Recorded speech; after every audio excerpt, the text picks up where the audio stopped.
A gente tem uma bússola de macronarrativas, onde ajuda as empresas a criarem autoridade no digital, impulsionando suas marcas através da sua verdade, colocando essas pessoas como o primeiro porta-voz. Então, antigamente a gente via muito a venda de produto, batendo na porta do produto. E a gente desenvolveu essa estratégia de começar a contar as histórias. Por que que você vendeu aquele produto?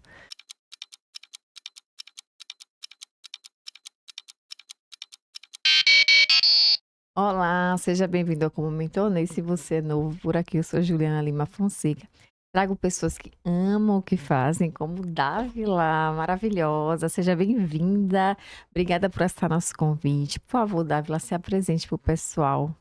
Obrigada, primeiramente, Juliana, pela oportunidade, né, de falar um pouquinho do Laboro e de como a gente chegou até aqui. E agradecer também esse movimento que você tem criado, né, que impulsionam pessoas e marcas. Eu me chamo Dávila, sou natural da cidade de Barreiras, no oeste da Bahia, a terra do agronegócio.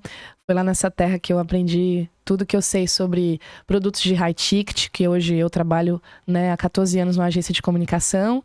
Vim para Salvador para fazer mestrado, estou no doutorado e eterna aprendiz e mãe. Maravilha! Ai. E essa agência de comunicação, o que é que você faz lá, Dávila? Ju, a gente começou trabalhando na moda, que foi a minha primeira formação. Eu sou design de moda, fui estilista por quase 10 anos. E quando eu vou para Luiz Eduardo, que é a terra do algodão, né, o segundo maior produtor de algodão no Brasil, o algodão que tem uma das melhores plumas, considerado um algodão melhor que o algodão egípcio, que é bem, né, conceituado.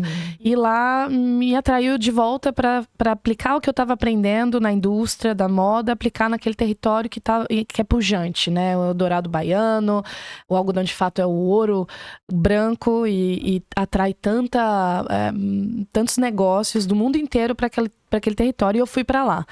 Montei a agência de comunicação, comecei a trabalhar, né, para uma universidade, aí fui para a indústria agrícola, trabalhei com insumos agrícolas, com multinacionais, até onde eu vi que eu precisava recapitular e voltar a estudar, que foi quando eu vim para Salvador.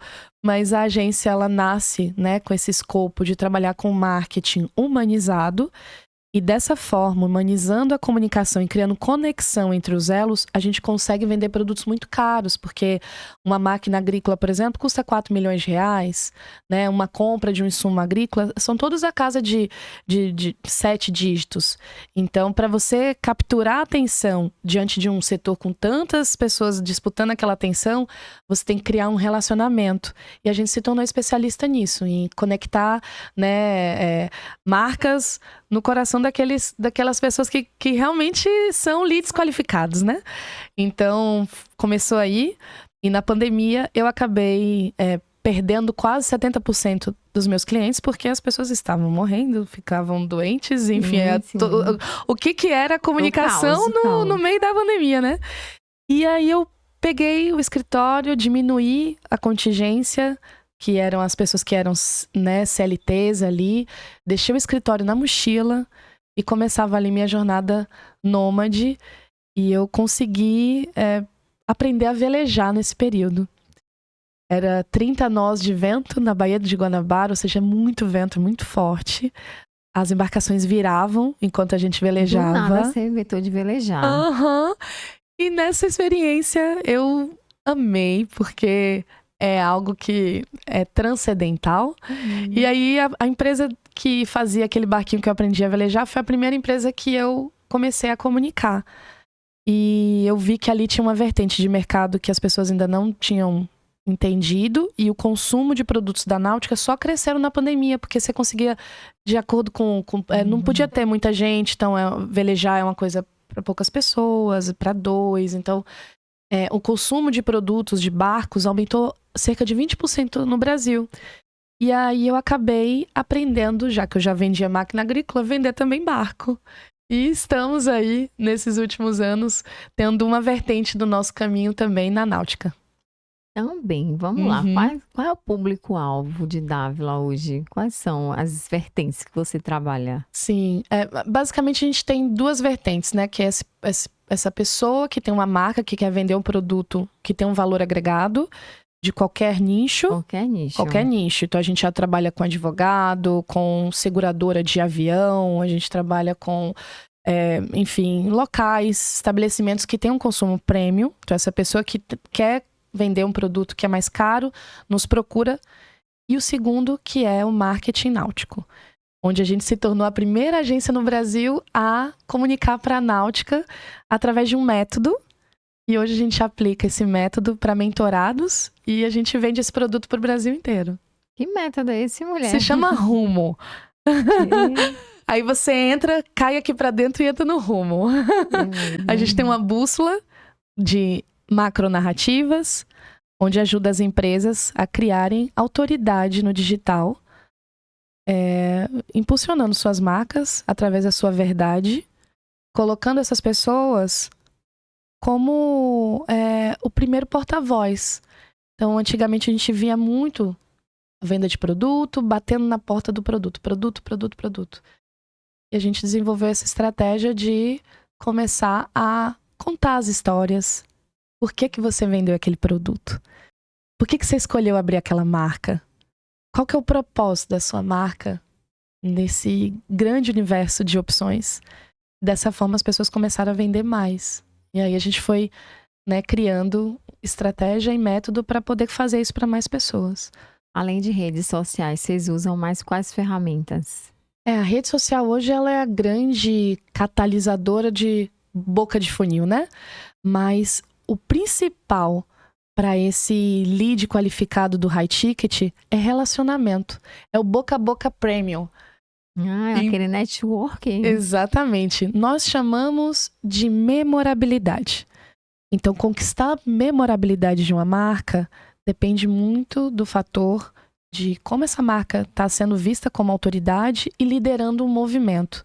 Então, não basta só criar um post, não adianta só você falar do seu produto. É importante você liderar uma causa, engajar pessoas. E pessoas compram de pessoas, né? Massa, e bom. O influenciador funciona nessa área? Eu acredito que sim. Influenciadores, a gente tem influenciadores que têm síndrome de Down, influenciadores que são mães atípicas, influenciadores da náutica. Então, quando eles representam um grupo de pessoas, é mais fácil eles liderarem esses movimentos. Então, quando você me pergunta, eu me lembro de alguns influenciadores que realmente são, por exemplo, até religiosos. A gente estava falando aqui de Caio Carneiro, JJ, enfim, tem vários nomes. Então, eles deixaram de vender um produto, um livro, um curso, e começaram a liderar um movimento. E isso faz com que você venda muito mais. Eu tô falando de, assim, realmente cifras expressivas. Então, a gente fez isso para empresas que, hoje faturam 200 milhões de reais ao ano. E é comum essas pessoas que estão liderando essas empresas serem o porta-voz do marketing. Então, o marketing não é só mais um braço da empresa, uma vertente. Ele é a empresa toda.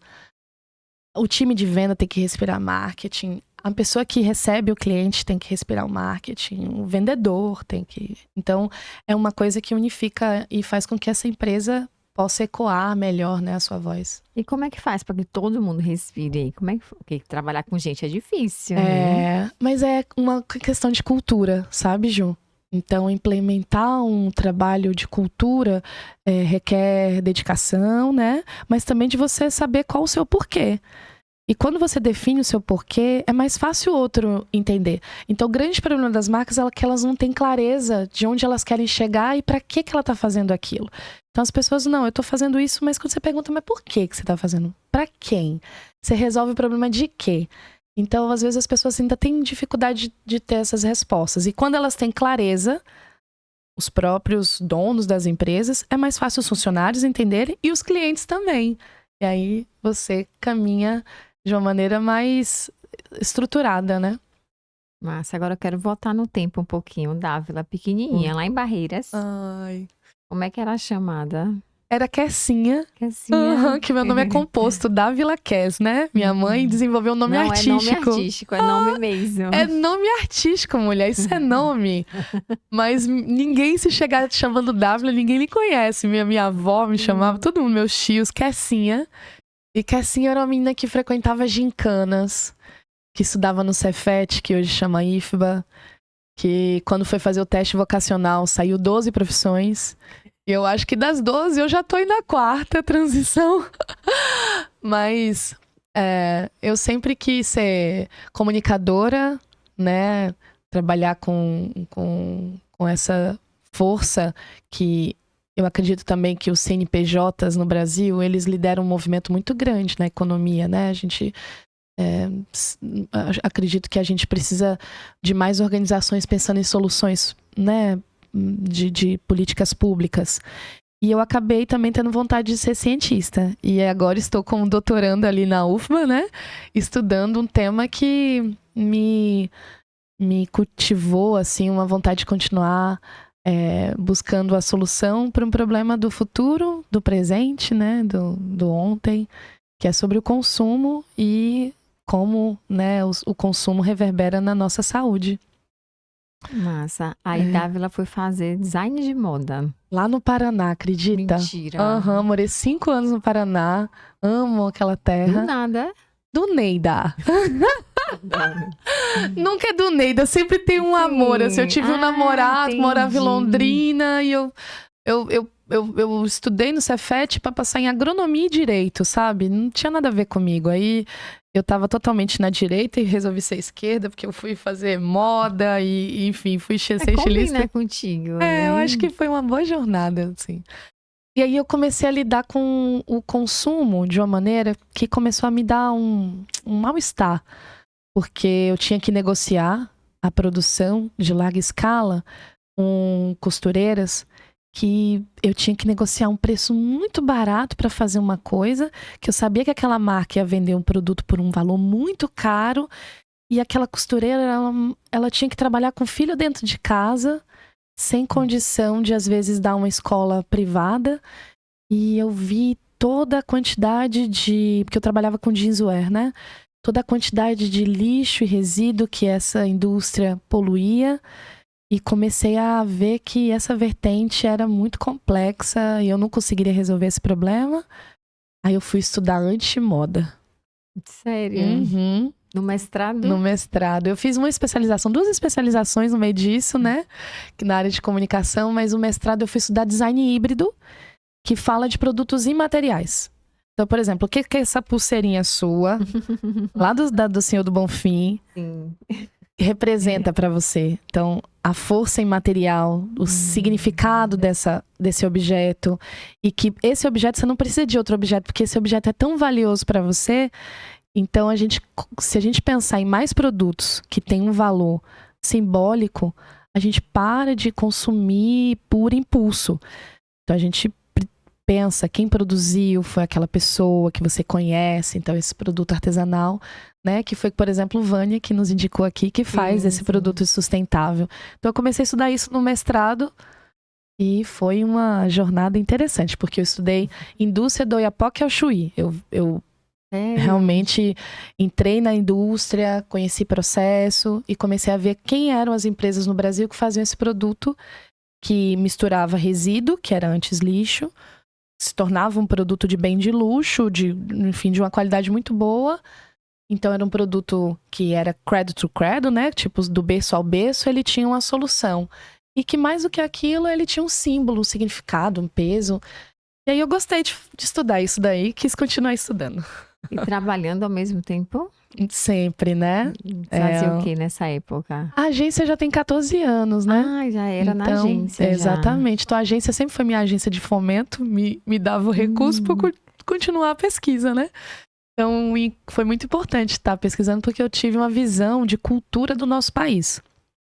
Sim. E hoje o meu cliente na agência, ele é um cliente sudestino, ele é do sudeste do Brasil. Porque muitas vezes o Nordeste não tem, né, assim, uma força tão grande para vender esses bens de luxo, de alto padrão. Mas é claro que isso é uma fala até muito delicada, porque na verdade a gente tem tanto potencial, a gente tem tanto elemento, a gente tem tanta força. Acho que eu é realmente... a cultura mesmo, sabe? Acho que às vezes me procuram muito mais profissionais do Sudeste para vir aqui, que por acaso vieram morar na Bahia. do que os próprios baianos. Ai, que coisa, né? É loucura isso. Então, quando eu fui para morar no sul, eu era uma baiana, uma nordestina, né? Que caí lá no sul do país. Depois eu fui estudar e morar no centro-oeste, né? Tive experiência de morar também no Rio de Janeiro. Então, e hoje moro aqui em Salvador, em Lauro de Freitas até.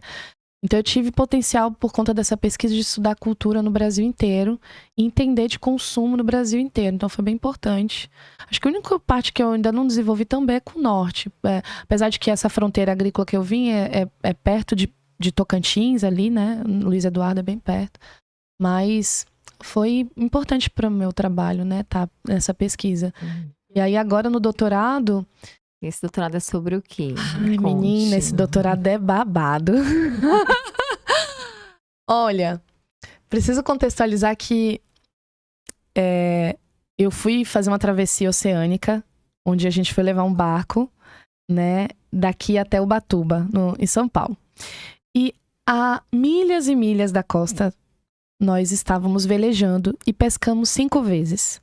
Das 5 vezes, foram 5 sacos plásticos. No azul profundo, abissal. A gente estava a mais de 1.000 metros de profundidade. Né, a gente estava muito longe da terra. E a gente pescou plástico. Aquilo realmente mexeu comigo de uma maneira... Aquela informação de que até 2050 haveriam mais peixes que plásticos. Eu estava pescando plástico naquele momento, 2021, 2022. E aí eu realmente me incomodei. E quis saber quais eram os números disso no Brasil. O que estava acontecendo, né? E ano passado eu fui para Portugal e vi que Portugal passou por um cenário de muita poluição. Porque quando a gente chega na Baía de Guanabara, a gente vê geladeira no meio do mar. Eu vi uma estria vermelha, que são quilômetros de mar vermelho, da cor de sangue, no meio entre Espírito Santo e Rio de Janeiro, que é um choque das toxinas com as algas que fazem aquilo ali ficar vermelho, tipo sangue. E quilômetros, eu vi com os meus olhos, ninguém me disse. Mas ninguém fala sobre isso, porque as pessoas não estão lá no meio do mar, elas não estão vendo as ilhas que tem no Pacífico de lixo, a quantidade de microplástico que a gente está ingerindo. Microplástico no sangue, no sêmen, no tecido folicular que fica em volta do óvulo. A gente está encontrando microplástico no cérebro. Então, é uma questão necessária da gente pensar. E como estudiosa do consumo, 35% do microplástico encontrado no oceano é proveniente da indústria têxtil. E uma solução possível é a gente pensar primeiro se precisa consumir ou não. Mas a segunda é que esses 35% são da nossa roupinha que compra baratinho, de microfibra, né? De poliamida, aquela de material que parece um plástico, sabe? Em casa. É a máquina de lavar que não consegue filtrar e cada lavagem vai de 700 mil a 6 milhões de nanoplásticos para as águas, para os rios, para os oceanos, para os esgotos, né? Depois voltam para nossa terra, para o nosso ar e para o nosso organismo. É chocante, Ju. Então, não é de um lugar que a roupa foi lá boiar, não. A gente está falando da roupa que está sendo lavada na nossa máquina, que não tem como coar esse microplástico. E uma alternativa possível é a utilização de tecido natural, como o algodão, que é feito lá no oeste da Bahia. Aí a minha pesquisa junta essa vivência, né? Do algodão, da economia do mar, que hoje eu trabalho, e que eu quero ter mais empresas que repensem isso. E aí eu faço esse estudo, um paralelo do estudo de casos lá de Lisboa, que tem várias startups que analisam essa água, que fazem uso dessas informações para poder trazer um produto sustentável e fazer a economia girar com o lixo. E fazendo com que a gente não, né, esse negócio tenha um destino, que não fique só juntando aí nessas ilhas que estão no Atacama, tem vários lugares no mundo que estão aí, né, povoados de plástico. E se você acorda cedinho, eu moro perto do Busca Vida, esses dias eu acordei cedinho, 5 da manhã, e fui com meu filho. A quantidade de plástico na beira daquela praia, antes de ninguém limpar, é assustador. Então, a gente tem que fazer alguma coisa. Eu espero que essa pesquisa pelo menos ajude a gente a refletir, a repensar, né? Essa é a ideia. E como é que junta agora a pesquisadora com a marqueteira? Dá para Ixi, juntar? essa é a minha versão. Eu tenho dupla personalidade. Ainda por cima é mãe, É né? a Dávila Kess. Eu tenho uma teoria que todo mundo que tem 2 nomes tem dupla personalidade. Acho que você tá certíssima. Tá correta. A Cassie é a pesquisadora e a Dávila é a marqueteira, né? A comunicação, ela ajuda que essa pesquisa tenha potência. Então parece que tudo que eu fiz até agora é para esse movimento. Então juntar esses personagens, esses stakeholders e colocar eles na mesma mesa. Então hoje eu tenho a oportunidade de sentar com políticos, secretarias de vários setores, de várias cidades, de estados, que talvez se eu não tivesse na comunicação eu não conseguiria. E a pesquisa vem para poder trazer dados, né? Então eu acho que a gente está indo num movimento importante e que está só no começo. Massa, agora vamos lá. Na questão do marketing, aí, como é que eu faço? Vou pegar um estudo de caso Bora. agora. Viu? Uhum. Um advogado que você tá que nem eu, assim. Olha, assim, ixi, esse Instagram dele tá muito pobrinho. Como é que você faz as estratégias, mão na massa, Bora. para pegar esse advogado, esse corretor, que é meu público aqui, Uhum. muitas vezes, e colocar o Instagram dele assim, ó, padrão, alto luxo. Bora. A primeira coisa é perguntar pra ele o porquê. Por que você tá fazendo aquilo? E aí ele traz a informação. Eu vendo um apartamento lá no Horto Florestal porque eu quero dar qualidade de vida, logística, eu quero... Por quê, né?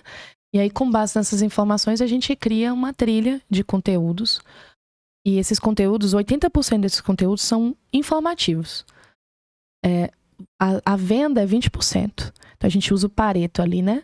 Então, 80% é de informação, para depois você vir querer a conversão. Então, primeiro você educa a sua audiência. Então, por que você faz isso? Então, o advogado vai explicar os processos que ele faz. A gente tem um advogado previdencialista que fecha, em média, 100 contratos por mês, tá? Caramba. E ele começou com a gente há uns 5 ou 6 anos atrás. Tinha poucos, né? Fechava em torno de 40, 50. Hoje ele fecha de 100 a 150 contratos. E ele usa essa estratégia, né? Explicar para a audiência a importância. E a gente define também um nicho. Porque quem atira para todo lado não acerta em lugar nenhum, né? Então, o nicho é que ele pegou, por exemplo, para profissionais de saúde. Então, é mais fácil quando você direciona, quando você tem um alvo. Fica mais fácil para o seu cliente ter clareza do que você faz. Então, no caso do seu podcast, você faz um podcast para pessoas que são profissionais e que estão refletindo sobre carreira. Então, até a universidade poderia apoiar o seu podcast. Então, fica a dica aí, universidades. Porque é um lugar onde o jovem pode vir aqui para entender sobre profissão, carreira. Então, definir o nicho e começar a investir, né, com certeza, num conteúdo de valor, nessas informações. Então, primeiro a gente trabalha essa questão, né, da autoridade e o que tem nesse porta-voz ali que a gente pode estruturar. Hoje em dia, se você não fizer uma boa jornada de tráfego pago, é muito difícil. E para você direcionar o tráfego pago, por exemplo, para esse cliente da Náutica que compra um barco de 16 milhões, como é que você direciona ele? Esse cara tem tudo. A gente descobriu que existe um relógio que custa... é caríssimo. Chama Patek Philippe. Eu não sei nem se eu tô falando a tradução certa. Mas o cara que compra esse barco, ele usa esse relógio. Então, no tráfego pago, ao invés de eu colocar que eu quero um raio de 20 quilômetros, não, eu coloco a marca desse relógio. E aí é mais fácil a gente começar a conectar o tráfego com valores, com... Então, o relógio é só um ponto, né? Mas pode ser um lugar onde ele come, uma cidade que ele frequenta, uma ilha que ele gosta de ir, né? Então, no caso de Paraty, que a gente vende barcos em Paraty, então a Ilha Grande, que tem que ali perto de Angra dos Reis, que são lugares. Então, restaurantes que ele frequenta. Então, esses pontos juntos fazem com que a gente tenha esse grande briefing, né? E aí a gente vai para a macronarrativa. Então, como, juntando tudo isso, a gente consegue traduzir isso de uma maneira prática. E depois que vai para a macronarrativa, a gente vai para essa questão da memorabilidade, que é como você liderar um movimento. Aí pronto, ele vai vender um bocado. E o que não fazer?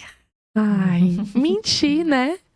Hoje em dia, você alugar um carro de luxo para poder mostrar que você é uma autoridade, Ou, sei lá, uma bolsa, um negócio que... Falsificado, né?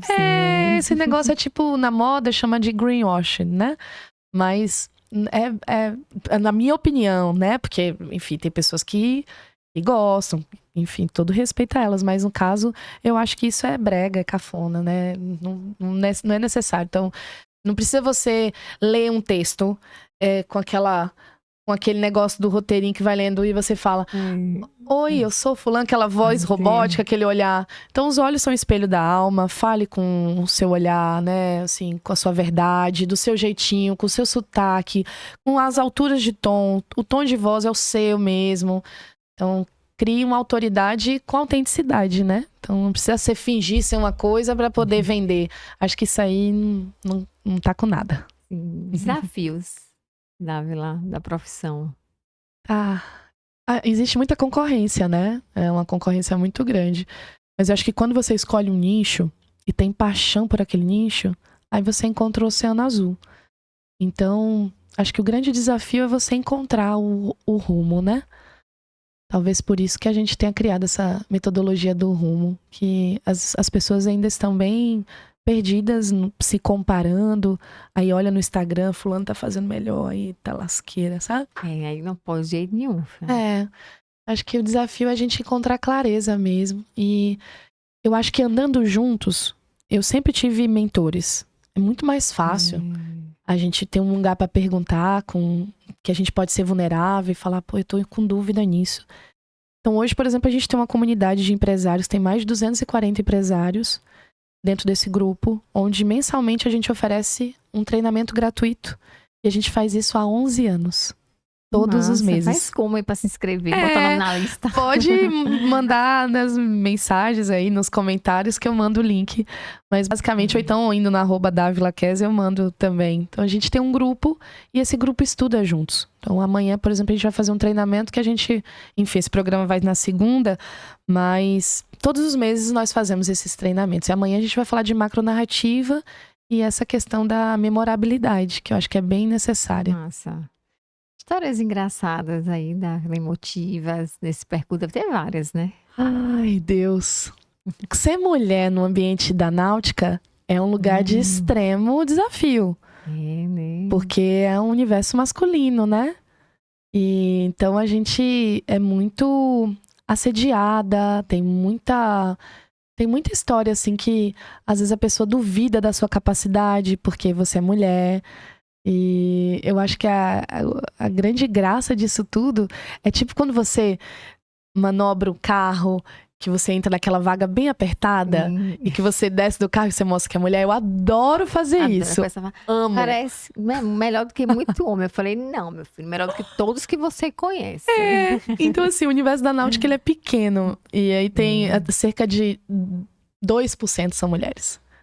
E aí, pra ser mulher dentro desse ambiente...